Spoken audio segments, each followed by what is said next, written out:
ఓం నమో వెంకటేశాయ.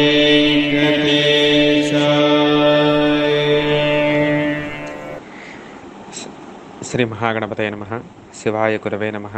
శ్రీమాత్రే నమః. లలితా సహస్రనామంలో విశుద్ధి చక్ర నిలయా నుంచి చెప్పుకోవాలి. ముందరే చెప్పుకున్నట్లుగా ఇవన్నీ కూడా సప్తధాతువులు నియంత్రించేటువంటి దేవతల నామాలు. అందులో మొదటి దేవత డాకినీశ్వరి దేవి.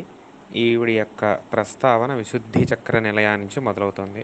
విశుద్ధి చక్ర నిలయ రక్తవర్ణ త్రిలోచన ఖట్వాంగాది ప్రహరణ వదనైక సమన్విత పాయసాన్న ప్రియా త్వక్స్థ పశులోక భయంకరి అమృతాది మహాశక్తి సంవృత డాకినీశ్వరి. అక్కడ వరకు కూడా ఒక గుంపు. ఇప్పుడు ఇందులో మొదటగా విశుద్ధి విశుద్ధి చక్రం నందు, విశుద్ధి చక్రం అంటే ఇది కంఠం నందు ఉండేటువంటి చక్రం. ఈ చక్రం నందు ఉండేటువంటి అమ్మవారిని చెప్తున్నారు. అక్కడ ఎవరు ఉంటారంటే డాకిని ధ్యానం, డాకిని దేవి ఉంటుంది ఇక్కడ. ముందర అమ్మవారిని ధ్యానం చెప్తున్నారు. ధ్యాన శ్లోకం ఇక్కడ భాస్కరాయలు వారు అందిస్తున్నారు. ఈ ధ్యాన శ్లోకంలోని అంశాలే మనకి తర్వాత నామాలుగా వస్తాయనే విషయం స్పష్టమవుతుంది. గ్రీవాకూపే విశుద్ధౌ నృపదళ కమలే శ్వేతరక్తాం త్రినేత్రాం హస్తైః ఖట్వాంగఖడ్గౌ త్రిశిఖమపి మహాచర్మ సంధారయంతీం వక్త్రేణ ఏకేన యుక్తాం పశుజన భయదాం పాయసాన్నైకసక్తాం త్వక్స్థాం వందే అమృతాజ్యైః పరివృతవపుషం డాకినీం వీరవంద్యాం అని. అంటే అమ్మవారి యొక్క స్వరూపాన్ని కొద్దిగా చెప్పుకోవాలంటే గ్రీవాకూపే కంఠం అనేటువంటి బావి యందు, అంటే కంఠమునందు విశుద్ధౌ నృపదళ కమలే, విశుద్ధి చక్రమునందు నృపదళం అంటే నృప సంకేతం దళములు అంటే 16 దళముల కమలమునందు, అంటే అటువంటి విశుద్ధి చక్రమునందు శ్వేతరక్తాం పాటల వర్ణం అంటే ఎరుపు తెలుపు కలిగినటువంటి రక్తంలో త్రినేత్రం 3 కనులు కలిగి చేతులలో ఖడ్గౌ ఖట్వాంగమును అదే ఖడ్గాన్ని త్రిశిఖమపి మహాచర్మ సంధారయంతీం, త్రిశిఖము అలాగే మహాచర్మము, త్రిశిఖం అంటే శూలం, ఈ 4 ఆయుధాలని 4 చేతులు ధరిస్తూ వక్త్రేణైకేన ఒక శిరస్సుతో ప్రకాశిస్తూ పశుజన భయదాం అజ్ఞానపు జనులకి మూఢజనులకి భయాన్ని కలిగించేటువంటి తల్లి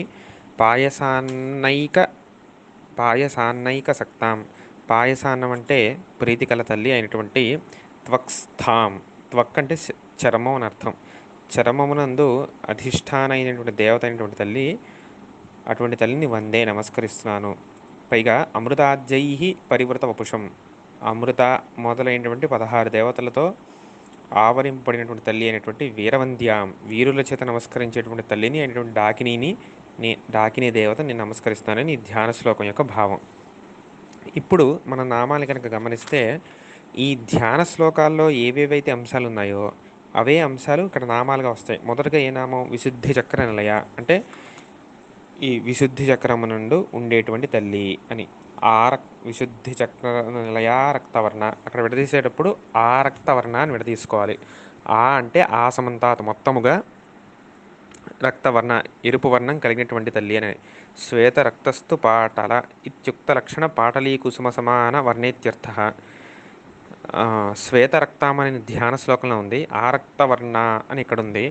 దీన్ని మనకి భాష్యంలో ఎలా అందిస్తున్నారంటే ఒకనొక పింక్ కలర్ అని చెప్పాలి, ఎందుకంటే ఎరుపు తెలుపు కలిగినటువంటి వర్ణం కాబట్టి పింక్ కలర్లో ఉన్నటువంటి తల్లి, ఆ పాటల వర్ణంలో ఉన్నటువంటి తల్లి అని అర్థం అన్నమాట.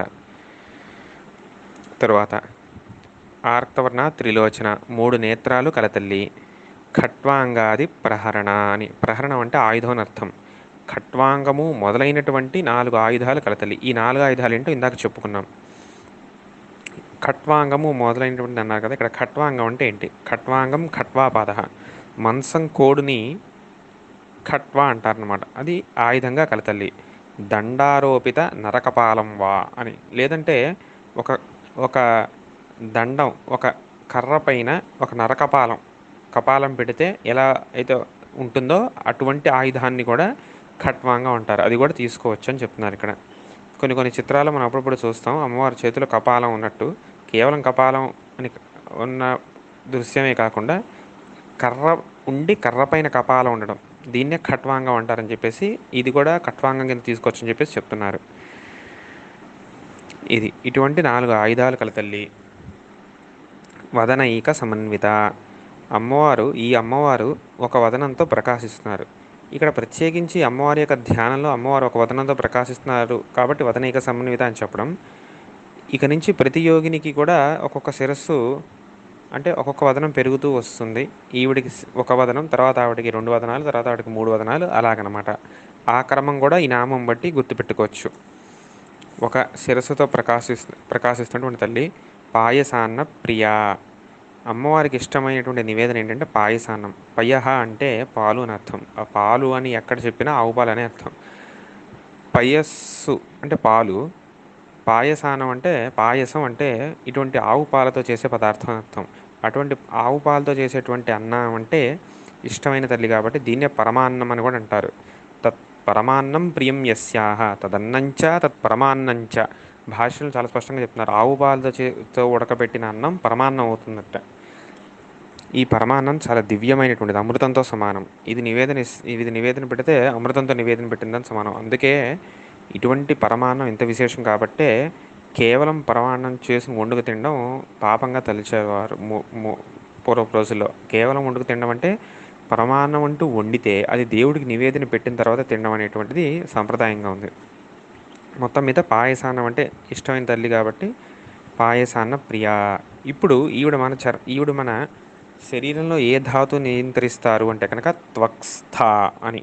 త్వక్ అంటే చర్మము, చర్మమును అధిష్టానమైనటువంటి దేవత కాబట్టి త్వక్స్థ అనమాట. అంటే మనకి ఇటువంటి చర్మం ఉంది అంటే అది ఆవిడ యొక్క అనుగ్రహం అని భావించాలి. అంతేకాకుండా పూర్వం చెప్పుకున్నట్లుగానే మనకి ఒకవేళ చర్మ సంబంధమైనటువంటి రుగ్మతలు ఇటువంటివి ఏమైనా బాధలు ఉంటే కనుక ఈ శ్లోక పారాయణతో చేతనైతే ఆ నివేదనాదులతో అమ్మవారిని సంతృప్తిపరిచి అమ్మవారి అనుగ్రహంతో ఆ బాధల నుంచి విముక్తి పొందవచ్చు. ఈవిడ యొక్క లక్షణం ఏంటంటే పశులోక భయంకరి అని.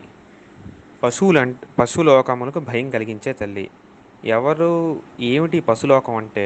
పశువులు భయం కలిగించే అంటే జంతువులకి భయం కలిగిస్తుందా అంటే అద్వైత విద్యా విహీనా పశవ. చాలా అద్భుతమైన అర్థం చెప్తున్నారు భాస్కర్ రాయల వారు. అద్వైత విద్య ఏదైతే ఉందో అటువంటి అద్వైత విద్య విహీనులే పశువులు. అంటే ఏంటి దాని అర్థం? ఆత్మ జీవుడు ఒకటే, బ్రహ్మము జీవుడు ఒకటే అన్న భావం లేనటువంటి వాళ్ళు అని. అంటే ద్వైత భ్రాంతే నిత్యము అనుకునేటువంటి వాళ్ళని అర్థం. కనీసం ఆ అనుభూతి మనకి ఇక్కడ లేకపోయినా అది అంతిమ సత్యమైన ఎరుక ఉండి ఆ జ్ఞానం కోసం ప్రయత్నించడం వేరు. అసలు ఆ జ్ఞానం కోసం ప్రయత్నించకుండా ద్వైత భ్రాంతే వేరు అన్న భావనే స్థిరంగా ఉండిపోవడం వేరు. దీనికి 2-3 శృతి ప్రమాణాలు కూడా చెప్పారు. కానీ ఇవన్నీ అంతకంతకి చెప్తూ ఉంటే అవి శాస్త్రపరమైన విషయాలు, మతపరమైన విషయాలు అవుతాయి. కాబట్టి దీంతటితో మతం అంటే ఇక్కడ నా ఉద్దేశం అద్వైతమా అని ఆ మతం. కాబట్టి ఈ అర్థం ఇంతటితో క్లుప్తం చేసుకోవచ్చు. పశువులు అంటే అజ్ఞానులు అని అర్థం. ఎటువంటి అజ్ఞానులు? అద్వైతం అనేటువంటి జ్ఞానం లేనటువంటి అజ్ఞానులు అని అర్థం. ఈ దేహం శాశ్వతం అనేటువంటి ఇటువంటి భావాలు కలిగినటువంటి వాళ్ళు పశువులు అనిపిస్తారు. దేహం శాశ్వతం కాదు. ఇందులో ఉన్నటువంటి జీవుడు దేహాన్ని ఆశ్రయించుకున్నాడు. జీవుడు దేహాలు మారుతూ ఉంటాడు. జీవుడు ఈ యొక్క లక్ష్యం ఆ పరబ్రహ్మంతో ఐక్యమే. ఇటువంటి ఏవైతే అద్వైత వాసనలు ఉన్నాయో, అద్వైత జ్ఞానానికి సంబంధించిన అంశాలు అవి కలిగి ఉండాలి. అవి లేని వాళ్ళు పశువులు. అటువంటి పశువులకి భయం కలిగించే తల్లి అని అర్థం. అటువంటి పశువులు దేని చూసి భయపడతారు? సంసారం నిజం అనుకుంటారు కాబట్టి సంసారాన్ని చూసి భయపడతారు. కాబట్టి అమ్మవారు సంసార రూపంలో, అజ్ఞాన రూపంలో వాళ్ళని మోహపెట్టి భయపెడుతుంది కాబట్టి పశులోక భయంకరి అన్నమాట. మిగిలిన నామం చూద్దాం. స్వస్తి.